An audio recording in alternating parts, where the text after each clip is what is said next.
Halo semuanya, sebelumnya perkenalkan nama saya Kizia atau Clarissa Manik dengan NIM 205240196 dari kelas B mata kuliah Kapita Selekta Pidana. Dan pada hari ini, saya bakal membahas kasus yang sempat booming nih di Indonesia di tahun 2012 sampai 2013, yaitu kasus tentang Angelina Sondah. Nah, tapi hari ini kita nggak bakal cuman membahas tentang kasus ini, tapi kita juga bakal sambil belajar tentang tindak pidana korupsi. Oke deh, selamat menyaksikan. Oke, sebelumnya kita bakal ngebahas dulu nih tentang apa sih korupsi itu. Nah, kalau dilihat dari asal katanya, korupsi itu sendiri berasal dari bahasa Latin, yaitu corruptio, yang berarti merusak.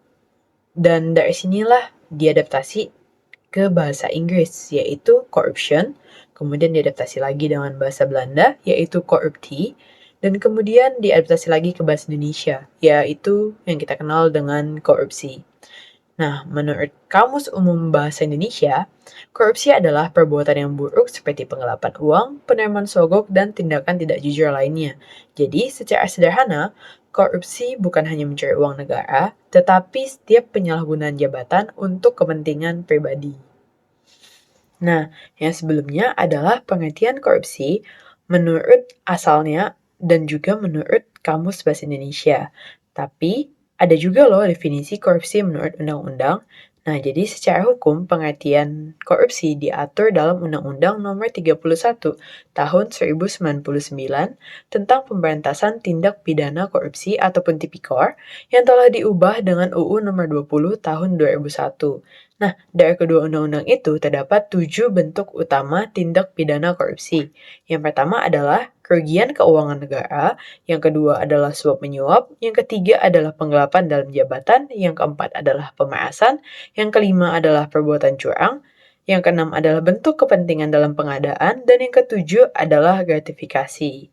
Nah, jadi korupsi bukan cuma soal mencuri uang rakyat, tapi juga termasuk penyalahgunaan jabatan, menerima hadiah dari pihak tertentu, atau juga memanfaatkan kekuasaan untuk kepentingan pribadi. Itulah kenapa kasus korupsi disebut sebagai extraordinary crime ataupun kejahatan luar biasa, karena efeknya luas dan penanganannya harus luar biasa.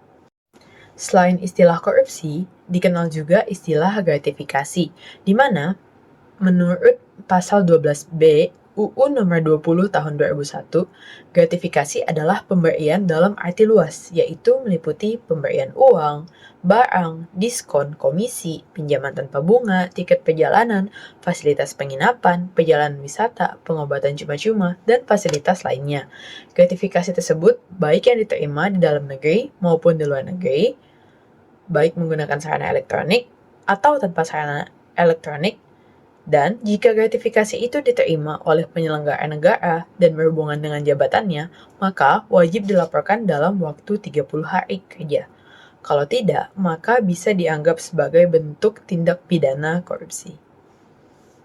Oke, kita juga perlu mengetahui tentang tipe-tipe korupsi. Kalau ternyata korupsi itu bukan cuma satu loh, bukan cuma ngambil duit rakyat doang, tapi ada banyak. Oke, yang pertama itu adalah political bribery ataupun suap politik, di mana suap politik ini adalah bentuk suap yang dilakukan untuk mempengaruhi keputusan politik. Biasanya nih terjadi ketika seseorang ataupun kelompok memberikan uang, hadiah, atau janji tertentu kepada pejabat ataupun anggota legislatif agar mengambil keputusan yang menguntungkan pihak pemberi suap. Contohnya, pemberian uang agar suatu UUD ataupun proyek pemerintah disetujui oleh parlemen. Yang kedua adalah political kickbacks ataupun imbalan balik. Nah, ini tuh terjadi ketika pejabat publik menerima sebagian dana ataupun imbalan balik dari kontrak atau proyek pemerintah yang telah disetujui. Biasanya dilakukan setelah proyek berjalan sebagai bentuk balas jasa dari pihak yang memenangkan proyek tersebut. Contohnya adalah perusahaan pemenang tender memberi persentase tertentu dari nilai proyek kepada pejabat yang membantu meloloskannya.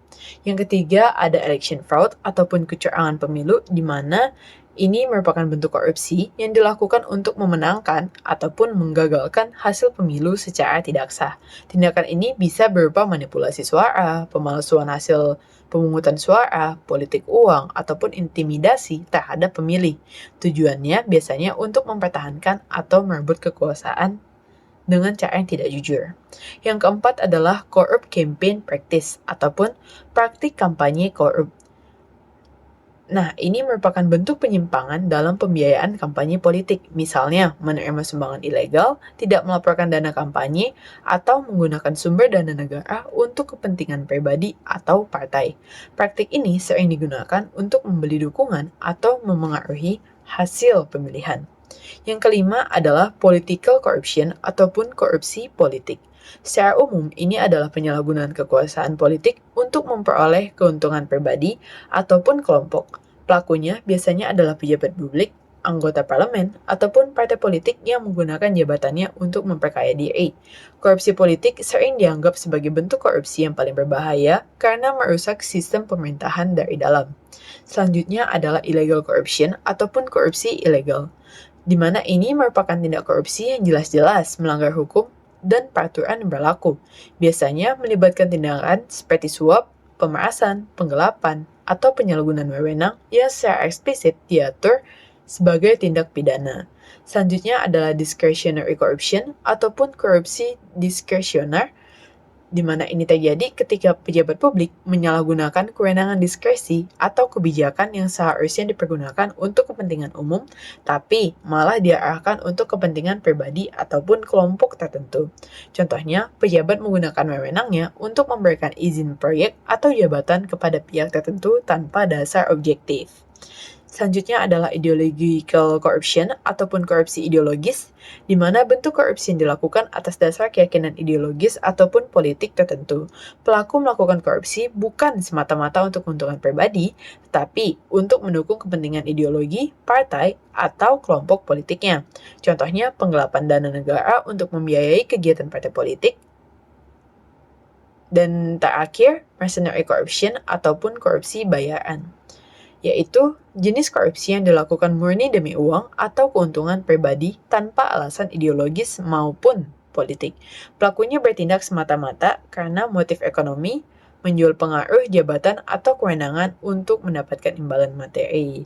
Nah, biasanya ini nih yang lumayan sering terjadi juga di Indonesia.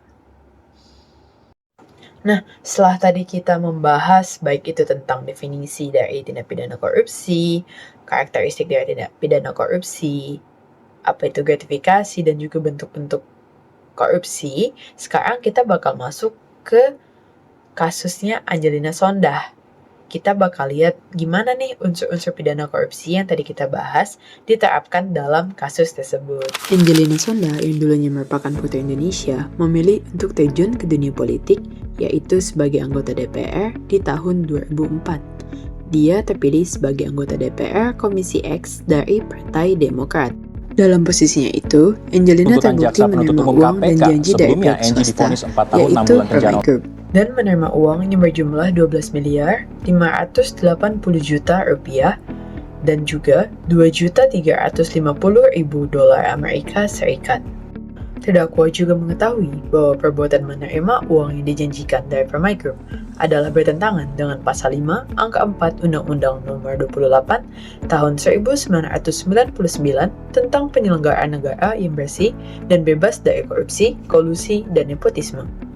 Selain itu, terdakwa juga melanggar tata tertib DPR RI, di mana DPR dilarang melakukan korupsi, kolusi, nepotisme, dan juga menerima gratifikasi. Dan akhirnya, perbuatan terdakwa telah terbukti secara sah dan meyakinkan melanggar Pasal 12 huruf A Undang-Undang Nomor 31 Tahun 1999 sebagaimana telah diubah dengan Undang-Undang Nomor 20 Tahun 2001. Di mana dinyatakan bahwa pegawai negeri atau penyelenggara negara yang menerima hadiah atau janji padahal diketahui atau patut diduga bahwa hadiah atau janji tersebut dibiarkan untuk menggerakkan agar melakukan atau tidak melakukan sesuatu dalam jabatannya yang bertentangan dengan kewajibannya. Dan pada akhirnya, pengadilan mengabulkan permohonan kasasi dari pemohon kasasi 1, penuntut umum pada Komisi Pemberantasan Tindak Pidana Korupsi Republik Indonesia, dan mengadili sendiri menyatakan terdakwa Angelina Patricia Pinkan Sondak terbukti secara sah dan meyakinkan bersalah melakukan tindak pidana korupsi secara berlanjut. Menghukum terdakwa oleh karena itu dengan pidana penjara selama 12 tahun dan denda sebesar 500 juta rupiah dengan ketentuan apabila denda tersebut tidak dibayar ganti dengan pidana kurungan selama 8 bulan. Menghukum pula terdakwa untuk membayar utang pengganti sebesar 12 miliar 580 juta rupiah dan 2.350.000 dolar Amerika dengan ketentuan jika terpidana tidak membayar utang pengganti paling lama 1 bulan sesudah putusan pengadilan memperoleh kekuatan hukum tetap, maka harta bendanya dapat disita oleh jaksa dan dilelang untuk membayar uang pengganti, dan dengan ketentuan dalam hal terpidana tidak mempunyai harta yang mencukupi untuk membayar uang pengganti tersebut, maka akan diganti dengan pidana penjara selama 5 tahun. Supaya pembahasan ini lebih mudah dipahami, saya juga mengundang teman saya yang berasal dari jurusan non-hukum supaya bisa melihat bagaimana orang awam memandang kasus korupsi seperti ini. Halo Gena, sebelumnya boleh dong kenalin dulu nama kamu siapa, dari jurusan apa, dan dari universitas mana? Halo semua, perkenalkan nama aku Genoveva Jocelyn dari Universitas Bina Nusantara dan aku dari jurusan Sistem Informasi. Salam kenal semuanya. Nah, oke, makasih Gena perkenalan singkatnya. Sebelumnya aku mau nanya dulu nih, kamu pernah nggak sih dengar kasusnya Angelina Sondah atau yang biasa dikenalnya tuh Angie? Angelina Sondak ya, itu bukannya dulu artis ya, terus masuk ke DPR. Nah, aku tuh cuman tahu dia kasus korupsi doang sih, tapi kalau masalah detailnya aku nggak tahu. Nah, iya benar yang kamu bilang. Jadi dulu itu dia artis dan juga Putri Indonesia di tahun 2001. Tapi dia milih buat terjun ke politik dan jadi anggota DPR dari Partai Demokrat. Nah, ternyata pas dia masuk ke DPR, dia kena kasus, yaitu korupsi kayak yang kamu bilang tadi. Waduh, DPR korupsi lagi nih. Apa sih yang dia lakuin? Nah, jadi gini, pas dia menjabat di DPR itu, si Angie ini punya posisi penting di Komisi X dan juga di Badan Anggaran. Jadi ada perusahaan yang namanya PT Permai Group, dan mereka ini mau dapat proyek besar nih di Kementerian Pendidikan Nasional ataupun Kemendiknas, dan juga Kementerian Pemuda dan Olahraga atau Kemenpora, termasuk proyek Wisma Atletnya. Nah, jadi supaya proyek-proyek itu bisa lolos anggaran dan masuk ke APBN, mereka butuh dong yang namanya orang dalam. Nah, kemudian mereka minta tolong lah sama si Engie ini. Tapi dengan syarat si Engie minta dipasang tarif, yaitu fee sebesar 7%. Tapi akhirnya mereka ngelakuin kesepakatan lah dan ditawar sampai jadi 5% dengan syarat setengahnya dibayar di awal, habis itu sisanya dibayar pas dananya udah cair. Oh, serius itu 7% dari proyek pemerintah tuh gede banget dong. Kira-kira itu berapa duit ya? Nah, benar kan? Jadi si Angie tuh terbukti kalau dia menerima sekitar 12 miliar 580 juta ditambah lagi 2.350 dolar Amerika. Nah, dan buat menyamarkan transaksinya, mereka tuh pakai kode-kode. Jadi dolar Amerikanya itu disebut apel Washington, sedangkan yang rupiah itu mereka sebutnya apel Malang. Dan uangnya itu dikasih biar katanya bisa bantu buat lolosin anggaran proyek di Kementerian Pendidikan dan Kemenpora yang tadi. Ya elah, pakai kode-kodean segala, udah kayak di film aja. Abis itu gimana? Dia ketangkep gak jadinya? Nah, akhirnya di tahun 2013 dia ketahuan tuh sama KPK dan dia dihukum 4,5 tahun penjara sama pengadilan tipikor. Tapi di tahun yang sama juga KPK ngajuin banding sampai ke Mahkamah Agung dan hukumannya diperberat jadi 12 tahun penjara dengan denda 500 juta. Dan dia juga harus balikin duit yang tadi yang dikorupsi, yaitu 12 miliar 580 juta dan 2 juta dolar 350 juta dolar Amerika Serikat. Nah, menurut kamu nih Gen, hukuman kayak gini tuh udah cukup belum sih sebenarnya atau masih kurang? 12 tahun ya?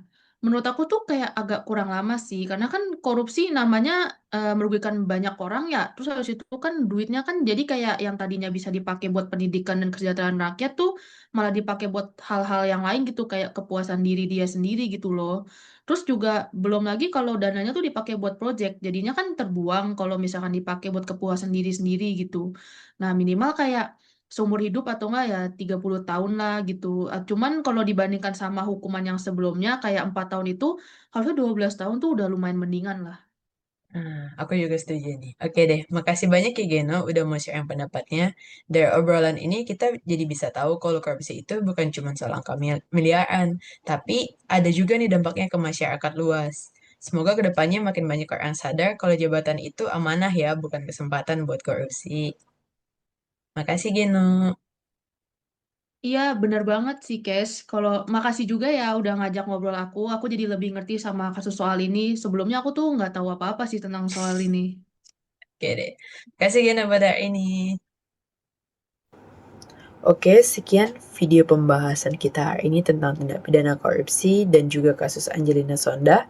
Semoga penjelasan tadi bisa bikin kita lebih memahami tentang apa itu korupsi, tentang berbagai bentuk jenis-jenis dan juga unsur-unsur korupsi, pasal apa yang digunakan, dan juga semoga penjelasan tadi membuat kita lebih aware dan juga bisa menghindari korupsi.